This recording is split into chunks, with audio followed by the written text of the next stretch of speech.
This is a Saturday Morning TVLog from Big D's Entertainment Rankings and Reviews. Welcome to another Saturday Morning TVLog, and this time around it's Land of the Lost, brought to us by Saturday Morning Crop Productions. Greetings, my fellow YouTubers, and welcome to Big D's Entertainment Rankings and Reviews. My name's Dual, better known to you as the Big D. And so today's Saturday Morning TVLog is one of the most successful series of Mary Croft's Land of the Lost. It's a children's adventure series created, though uncredited, by David Gerrold and produced by Mary Croft, who co-developed the series with Alan Fusco. It's a live-action show mixed with stop-motion animated dinosaurs. Originally premiering on NBC in September of 1974, the show focused on the adventures of the Marshall family, Rick, the father, and his children, Will and Holly,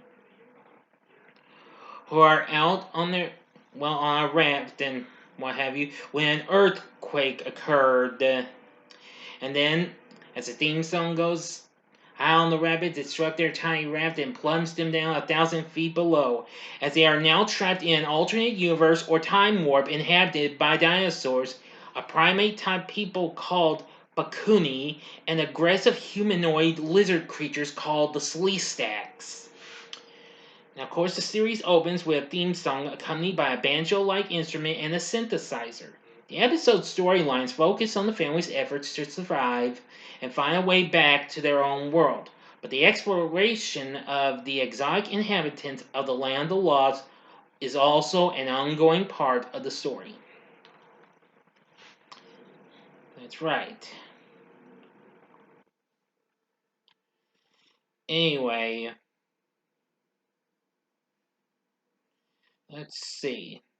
Now, of course, as I've mentioned, the Marshalls are brought to the mysterious world by means of a dimensional portal, a device used frequently throughout the series and a major part of its internal mythology. This portal opens when they are swept down a gigantic 1,000-foot waterfall. That's right. In the episode Circle, which explains the time paradox, this portal is actually opened by Rick Marshall himself, while in Enoch's cave as a way for the current Marshalls to return to Earth, resolving the paradox and allowing Enoch to also return to his time. Now, outfitted only for a short camping trip, the resourceful family from California takes shelter in a natural cave and improvises the provisions and tools that they need to survive. Their most common and dangerous encounters are with dinosaurs, particularly Tyrannosaurus rex, they nicknamed Grumpy, which frequents the location of their cave. However, many of the dinosaurs are herbivores, posing no threat to the Marshalls, unless unintentionally provoked. One is a particularly tame young brontosaurus that Holly nicknames Dopey, and upon which Holly looks as a pet.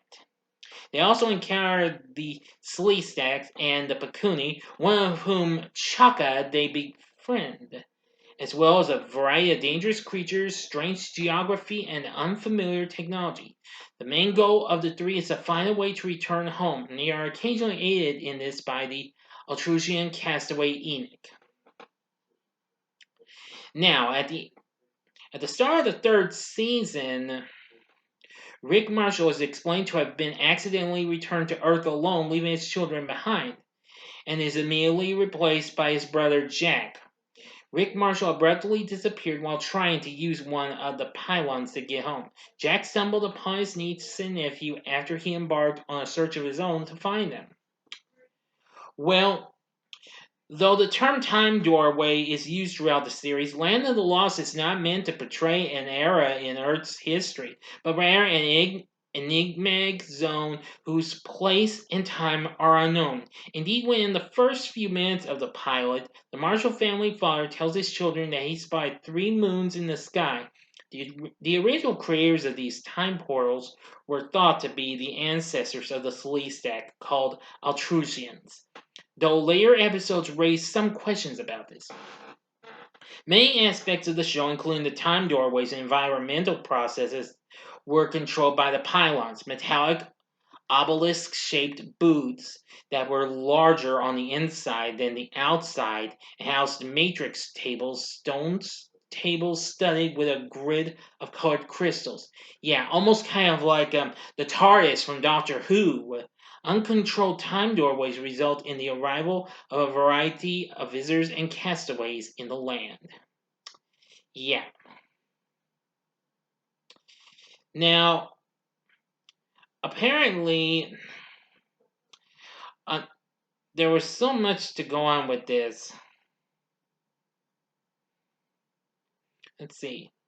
Now, a number of well-respected writers in the sci-fi field contributed scripts to the series, and mostly in the first and second seasons, which include people who worked on Star Trek, such as D.C. Fontana, Walter Koenig, and David Gerrold. They also contributed commentaries to the DVD of the first season. Anyway, I've seen about most of this series. After 3 seasons were produced and aired, after 43 episodes that were produced and aired overall, the show ended in December of '76. However, years later, it would later return to NBC for reruns in early '78, and then later on for syndication from '78 to '85 as the Croft Superstars. In 1985, the show actually returned to major television on CBS as a replacement to the show Pryor's Place, also from Sid and Marty Krofft. And then it later returned again during the summer of '85. It later got shown on the Sci-Fi Channel in 1990 and also aired on TV Land Super Retrovision Saturdays and MeTV as well. The show has since become a cult classic and is now available on DVD. In 1991, there was also a remake, but of course it involved a different family and a different, story. Now, film adaptation came out in 2009 with Will Ferrell, and, I wasn't really too thrilled with it, unfortunately. It was more of a comedy parody. And was aimed at adults. Well,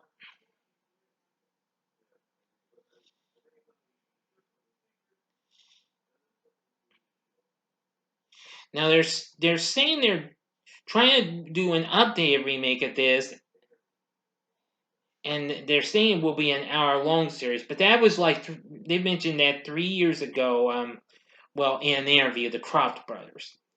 Anyway, in 2005 and 2005, Rhino had released the all three seasons separately and a complete series package.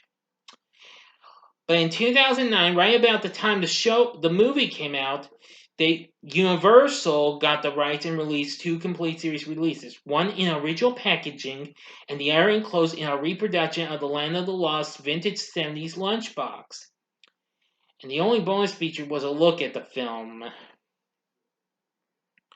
which that came out in May of 2009. A few months later, right about the time the movie got released on DVD, Universal released the 3 seasons individually. I don't have them, but I do know that I really did enjoy this. Our cast includes, as for our cast, they were all really good. Playing Rick Marshall in the first 2 seasons was Spencer Milligan. Playing Will Marshall is Wesley Uray, although he was only credited by his first name in the first couple seasons, I think, and then his full name was mentioned in the 3rd season. And playing Holly is Kathy Coleman, and playing Uncle Jack is Ron Harper, who recently played Alan on the short-lived Planet of the Apes TV series.